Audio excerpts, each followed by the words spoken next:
I will say, across the board, Black women are the lowest in terms of dating and marrying. In fact, actually, Black women are high in dating because we give up sex the most. We're for the streets. We're twerking. We're doing the most. We dominate rap in the culture that is very sexual, especially in the U.S.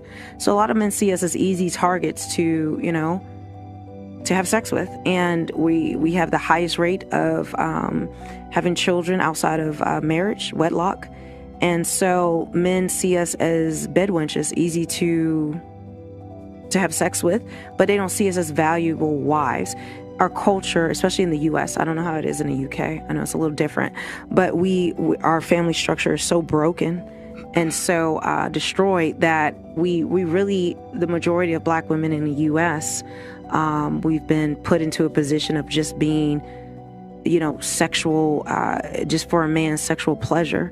But if they're going to take a woman serious, that's why you see a lot of Black men, when they become successful, they're not marrying us. I mean, they do. Okay, let me say this. 80% of Black men are marrying Black women, even when they're successful. I'm sure that woman may have been brought up in her submissiveness, in our culture, we're being rebellious, dressing provocative. It's standard. It is standard. We hate ourselves a lot. We hate our own hair. We want our butts to be the fattest. We pride ourselves on things of being bosses, having the fattest booty, being able to twerk the best, but not intrinsic values that is a wife. And to speak to Maggie, like we talk about like colorism in our culture, because I think race is not just race, but it's colorism within our own culture, where they prefer light skin, they prefer this, that, and the other. I tell you on God, an attitude like Maggie, a lot of men, like, regardless of anything, like, to me, there's such a peace and an aura about her that a lot of women can learn from, of every race, but particularly in the Black community, that's not standard model, like who she is. Like, if you come around Maggie, you just feel loved on. You feel like home. And so I think a lot of Black women can retain that. But if we're talking about race, we're talking about Black women. Let's just be honest about it. We're talking about Black women, we have the lowest marriage rates. We have the highest birth rates outside of marriage. Why is that? We have the highest number of abortions.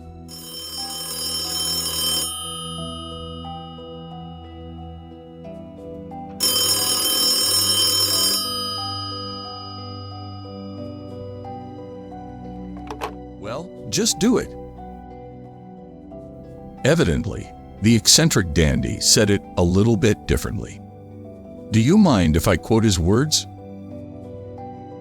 In the year 2018, January 31st at 1:15 a.m., he said, "I'm not here to seduce you not to do it." What does it mean when the African prostitute, Saskia Van Bronswijk, said, "Or I gonna hang up the telephone"?